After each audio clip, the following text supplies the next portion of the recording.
Boom! We are live, ladies and gentlemen, boys and girls. It is, of course, your boy, Nolan Hawkeye Anthony here, and I hope you guys are having a fantastic weekend and you guys had a fantastic week, wherever you may be, and, of course, however you may be listening. I got an absolutely blast of a show today. I'm excited to do it. Guys, the bottom line is, this show is just always way more fun to do when the Iowa Hawkeyes win. And, you know, there is something to be said about your team losing and changing it up a little bit to talk about some of the issues that your team has. But like I said, it is always way better to discuss your team when they have won. And, of course, the Iowa Hawkeyes put in a sick performance against the Penn State Nittany Lions at home in front of a sellout crowd, which is always great to see. The Iowa fans are just the best. You know, that's why I always defend you guys, especially when the Iowa media comes after you. I defend you guys, and you guys have helped make my show one of the most popular, definitely top three, if not the most popular show on YouTube with regards to the Iowa Hawkeyes. So thank you. Before we get into Iowa versus Penn State and what transpired in that game, I want to mention going to 247hawkeye.com. And I really do hope you consider smashing that subscribe button because, well, subscribing makes you feel good. And at the very least, like, comment, share. I'll put the PayPal link in the description. And let me see, what else am I forgetting? That's about it.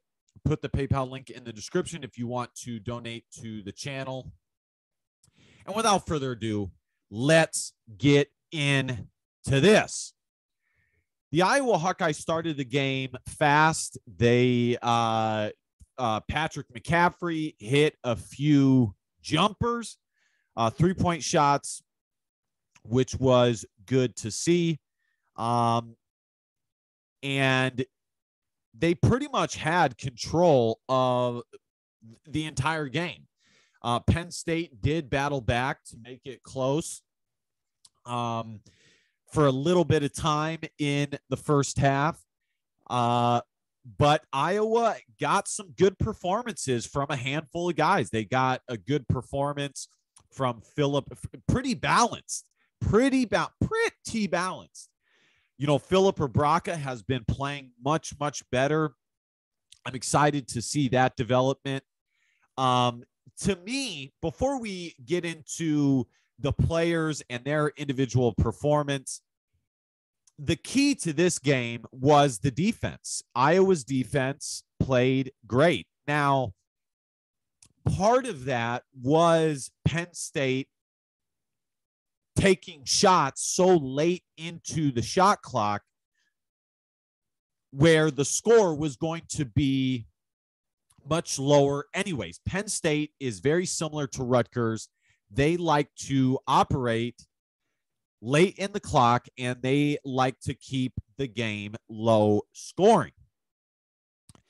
Like I said, Patrick McCaffrey started the game hot. He finished with 11 points. But again, the defensive effort was good. And, you know, in my opinion, Iowa's defensive effort has been fairly strong, fairly consistent since they've gotten into Big Ten play. Now, the execution and the rotations directed from the coaches have changed and varied from game to game. I'm a big supporter of Iowa using their length and getting into the 1-2-2 and 1-3-1 full court. It's not full court. It's more a 3/4 press. I'm a big supporter of that. Iowa has the length. They have the athletes. They have the quickness, especially with Joe Toussaint at the point guard, to take care of some of these things. So the defense was solid today. Once again, we saw Chris Murray's development. And to me, this is the biggest X factor for this season is Chris Murray. And I alluded to this in my post-game reaction. Let's see what Iowa finished the first half with. What was the score at half? 30-25. Iowa was up by 5 points after the first half. Chris Murray hit a three-point shot with under a minute to go. That lefty, he'll get you every time. Man, his jumper is as smooth as it gets. There's zero wasted motion. He gets it in the pocket, and it's straight up. It's so smooth. There's no weird jolt to his shot. And I've said this to you guys on this video or on the channel that ultimately, in my experience, if you practice shooting enough, anyone with any form can become a good shooter.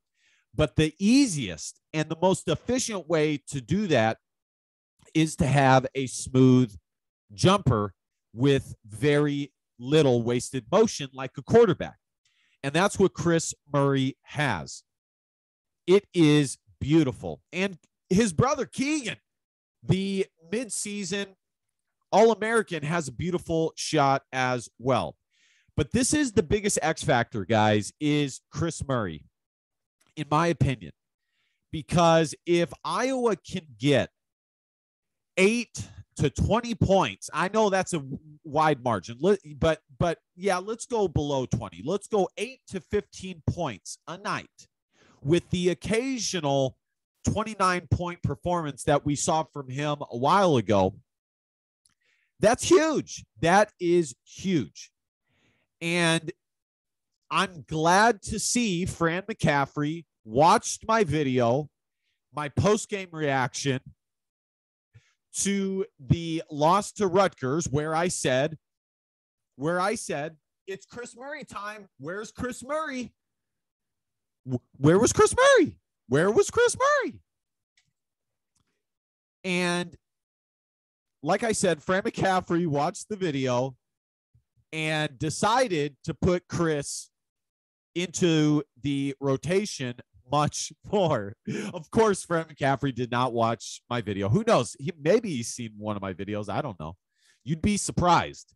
You would be surprised. But I was concerned that Fran was getting dad tunnel vision.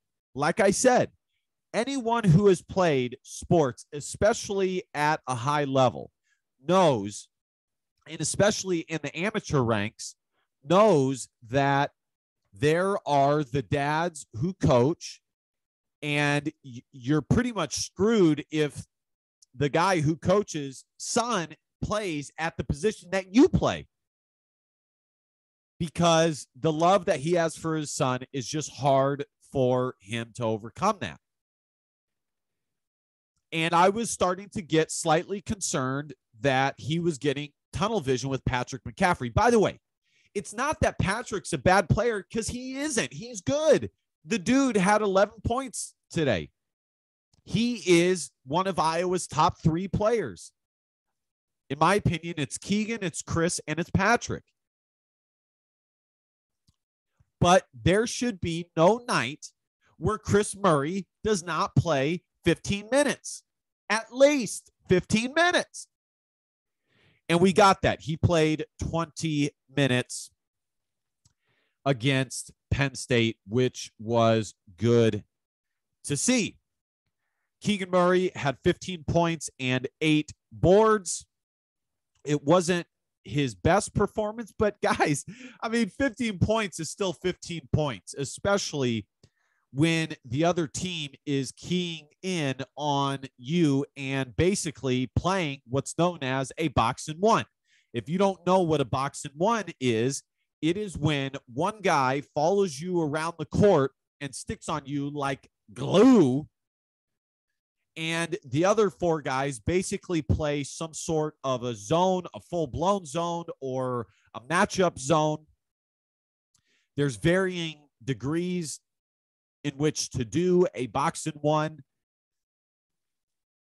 So it's tough. And Keegan is going to have to figure that out. He is going to have to figure out how to get buckets when the other team, the opposing team, is keying in on him like we have seen. And I think the answer to this is simple. He needs to search for his shot a little bit more. Iowa needs to try and find him a little bit more. And if he can develop the skill, and yes, I said skill, of getting to the free throw line, because some of the best scorers in history had that skill. Look at Colby, look at Michael, and yes, it is a skill.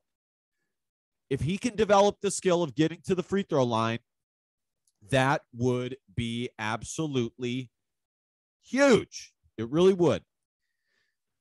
I got my highlights playing in the background here. So, but he still had a good performance. 15 points is still very solid. Like I said, Patrick McCaffrey chipped in for 11 points. He had a good night. Philip Rebraca had 8 points. As I've said previously, if Philip Rebraca can score between 8 and 12 points, that's perfect. That is all that is asked because of what Iowa asks him to do defensively. There are few Iowa Hawkeyes who are asked to do more on the defensive end than Philip Rebraca. So that is good to see. So let's see what else we got here. Jordan Bohannon chipped in 11 points. He had a few three-point shots go down. He had 2 three-point shots go down early in the first half. Very beautiful shots. By the way, I was hoping that the Matthew Loves Ball YouTube channel was going to have the highlights so I could play those in the background. Even though somebody submitted a copyright claim against me. It was either a Rutgers fan or someone who is annoyed with the show. But, you know, of course, it is fine. Everything's good. But so the video's not up yet. You know what? Let's take a look. Let's see if it is finally up here. Let's take a look. We're also going to take a look to see if this turns out to be a quadrant 1 or a quadrant 2 victory. If I had to guess, this is probably going to go down as a quad 2 victory. That's my guess. Yeah, I don't see it. That's all right. He hasn't uploaded it yet. All right, let's take a look. Iowa is 25th in the net rankings. They dropped 6 spots, as I told you guys they would, losing to Rutgers. Rutgers was outside the top 100 in the net rankings. So that game helped Rutgers exponentially more than it ever could have helped Iowa. Let's see where Penn State is at. I have a funny feeling they are not. They are 82nd. Not bad. Not bad. That's actually higher than I was expecting. That's actually good. So this will go down as a quadrant 2 victory, as I said. Let me see if I can find, let me go on my Facebook here and show you guys what a quad 1 win is, what a quad 2 win is. Let me pull that up for you right quick. So here we go, y'all. I found it. By the way, if you're not following me on Twitter, follow me on Twitter at 247 Hawkeye. Pretty simple. I don't go on Twitter as much as I go on Facebook. So a quad 1 win is when you beat a home net team that is ranked 1 to 30, a neutral net team that is ranked 1 to 50, and net away 1 to 75. And remember, Penn State is 82nd. A quad 2 win is a home 31-75. Ah, no. So this is going to go down as a quad 3 victory. Quad 3 victory, which is 70 home 76 to 160. So this will go down as a quad 3 victory, which isn't great, but it is a lot better than Iowa losing. And if we look at this, Iowa pulled to 500 in the Big Ten, which is good. As long as they can stay at 500, they will be in the NCAA tournament, okay, which is ultimately what matters. I don't think Iowa will win the Big Ten this year. I just don't think they have the team to do it. I like this Iowa team a lot. I do. But I just don't. If they had a big who could help them rebound the ball a little bit more, and give them some inside presence, then they would be fine. And some length on the defensive end, I would say that they would have a shot. And I do think Iowa will be one of the most dangerous teams in the NCAA tournament. And I do think that Iowa has the team to make a Sweet 16 yet again. I'm not saying that they will make the Sweet 16, but they have the team. They have the horses to do so. But in order to win the Big Ten, you have to have a deep team, and you have to have a post presence or a really, really, really, really good point guard. And unfortunately, Iowa does not have two of those things. Now, if Philip Rebraca can develop into, like I said, an 8 to 15, 8 to 12 point a night guy, then I'll check back with you. But as it sits right now, like I said, I just don't see Iowa winning the Big Ten, but they are squarely in the NCAA tournament. Andy Katz has them as a 7 seed. This Penn State win ultimately does nothing for the NCAA tournament, but it doesn't hurt Iowa's chances for the NCAA tournament either. Iowa improves to 14-5, which, guys, let me ask you a question. At this point in the season, outside of me, did anyone expect Iowa to be 14-5 at this juncture? You guys know I predicted Iowa to be a 20-win team in my Iowa Hoops preview. Not to brag or anything. Not to brag or anything. So things are looking good. Let's look at the team stats right quick, and we will get out of here. Iowa shot 40%. They held Penn State to 33%. Iowa shot really well from the free throw line, and they won the rebound battle 37-34, which is all you can ask. I don't need Iowa to dominate the boards, just win. That is all I need. Let's see if I can find real quick. Here we go.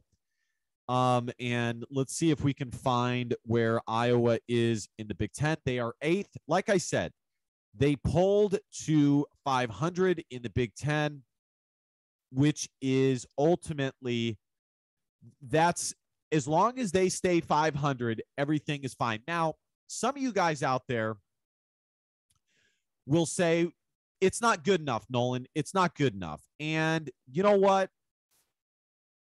Maybe you're right. But I remember I saw a post from, I can't remember if it was Jeff Horner or, no, it was somebody from Hawk Central. And the Des Moines, no, it was the Des Moines Register. That's where it was from. And by the way, if the Des Moines Register were to back this channel, whoo, it'd be over. And the guy said that in the best years for Iowa hoops, making the NCAA tournament 3 out of every 4 years was really good. And as it stands right now, if Iowa were to make the NCAA tournament yet again this year, it would be the 4th straight year. Now, I get it. One of those years, The NCAA tournament did not happen due to COOF, but they would have made the NCAA tournament, okay? Which makes it 4 years in a row. So I get it. Some of you guys are over Fran McCaffrey. You've seen this rodeo before. Ultimately, I'm someone who errs on the side of settling with good rather than being terrible in order to get great. And I do think that Fran McCaffrey has a few years to continue to build and make a Sweet 16 run, have certain guys in the NBA doing this, doing that, doing well in order to help recruiting, because let's be honest, the guys who are in the top 100 in hoops recruiting go to the schools that can get them to the NBA. And now Iowa has a track record with 3 guys in the NBA, Joe Wieskamp, Luka Garza, and Tyler Cook. So things can still get better. And last year, what we saw from Iowa was incredible. Did they end up coming up short? Yes, I got it. They came up short. But they were top 10 much of the season, if not top 5 last season. So I still have a little bit of leeway for Fran McCaffrey. All right, guys, let's wrap this up. I already went a little bit longer than I wanted. Iowa is 8th in the Big Ten. They are 4-4 with all 3 losses coming to Wisconsin, Illinois, and Purdue, some of the best Big Ten teams. And the other loss came to Rutgers, who is silently having a decent season. We will see where this Iowa team can go and how they can grow. But right now, you should be satisfied. It was a fun game, solid win, not the best win, but solid win with some good performances. My MVP goes to Chris Murray. I'm very excited about him. I think Iowa has some untapped potential there, and a little bit, the bar is a little bit higher as far as capability and possibility goes with the development of, with the development of Chris Murray and as well as Philip Rebraka. So we will see how that transpires. All right, guys, thank you guys so much for watching. Iowa picks up. Let's see here. What did the final score end up being? Man, that sucks. I wish this was all set up to go. Man, the Iowa picks up the 68-51 victory over Penn State.